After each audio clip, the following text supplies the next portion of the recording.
Welcome back, dear listeners, to the Ghost Queen's House of Horrors. Today, we are going to start with a small story written by Fragrant Choice 151. My big brother used to have an imaginary brother, and he would always play with him.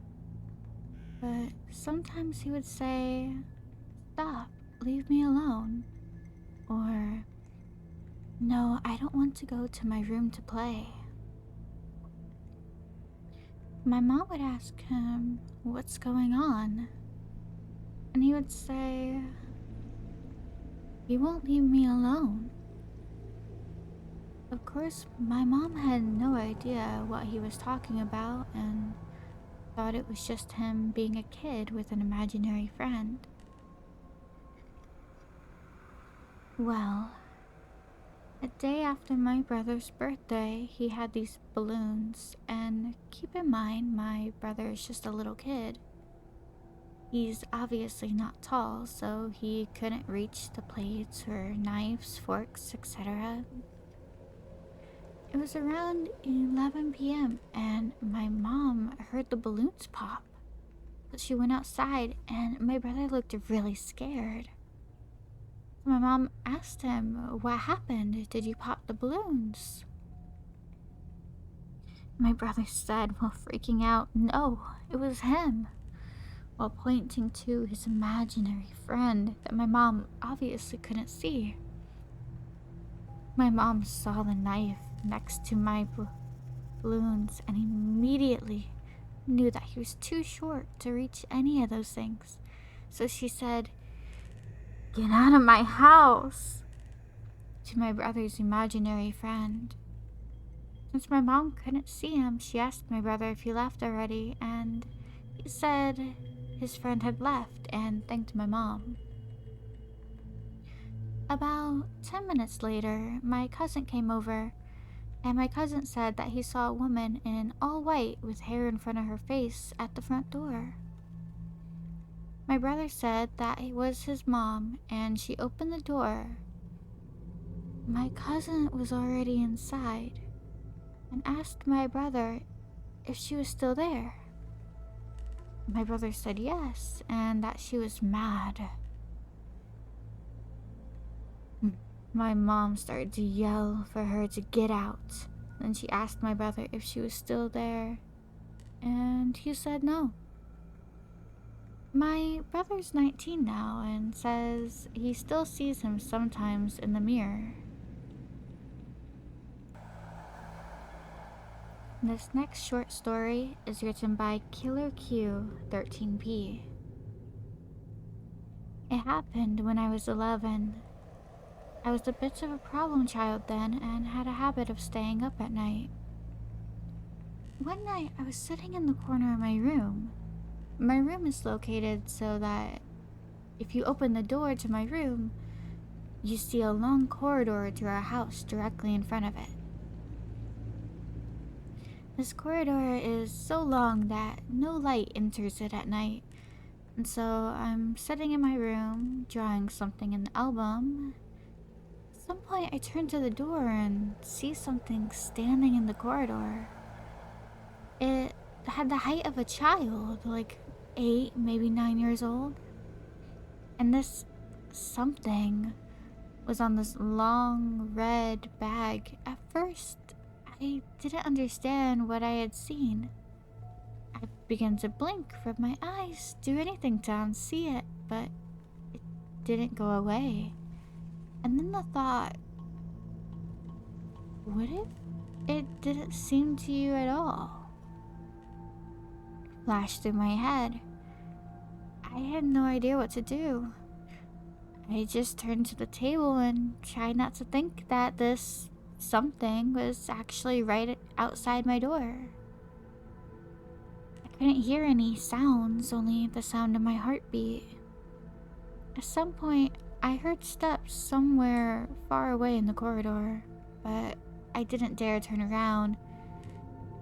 Luckily, it turned out my mother woke up, She came to my room and scolded me for not sleeping.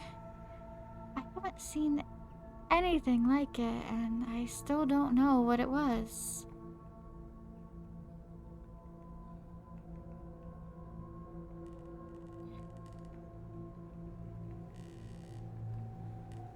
Next up is by Avon Lee. I have a lot of scary stories to tell that have happened to me and my family, but for now I can tell one that has been on my mind since it happened to my aunt. For context, my Aunt Kim, not her actual name, claims she has a hex.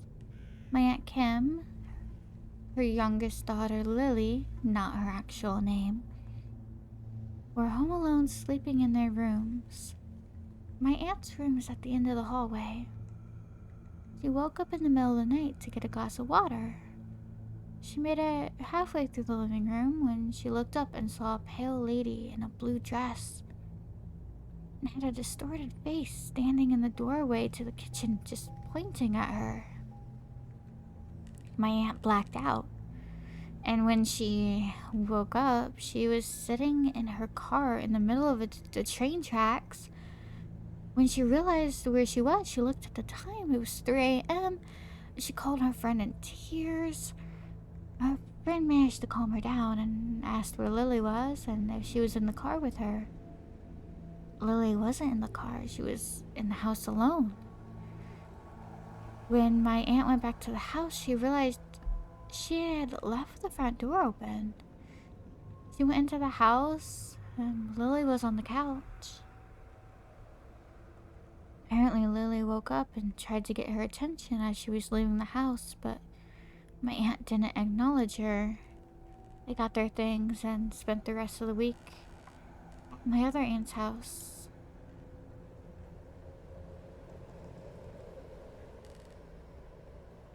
The fourth and last story for today.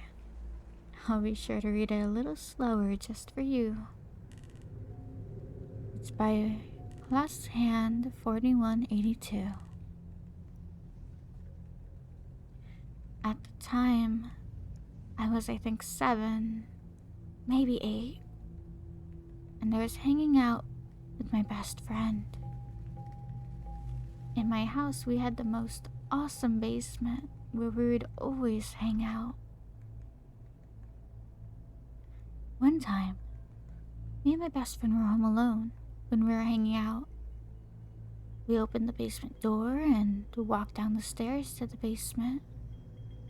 In the past, we always said we could hear weird noises from the cellar under the basement steps. It always scared us, but we never thought anything of it.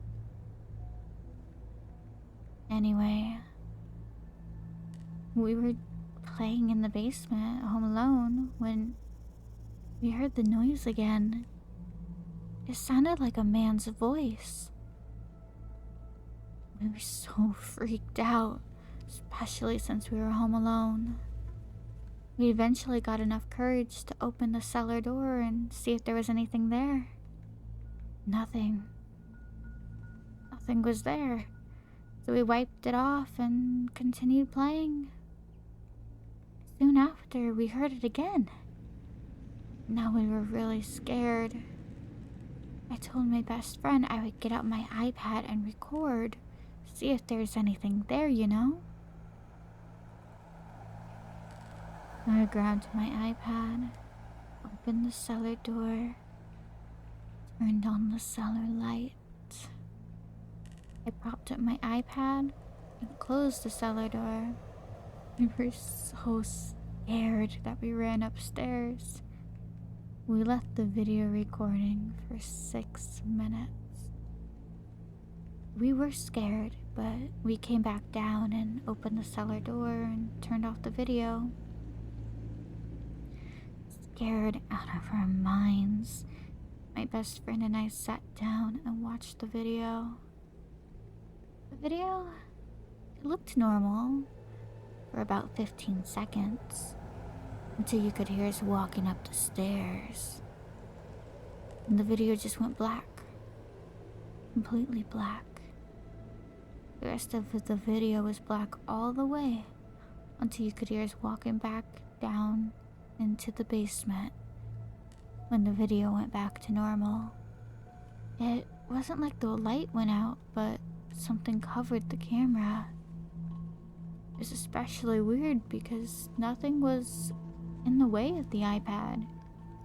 To this day, I'm still weirded out.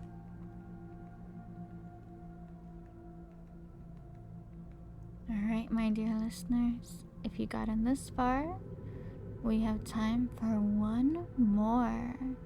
That's right, a little secret story.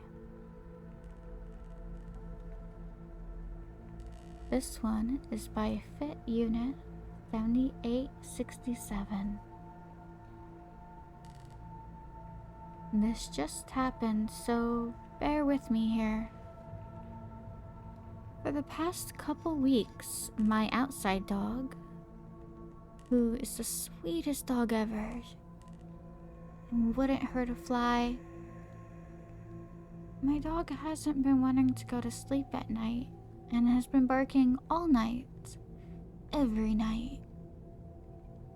For context, he happily goes into this big spacious crate filled with his favorite blankets.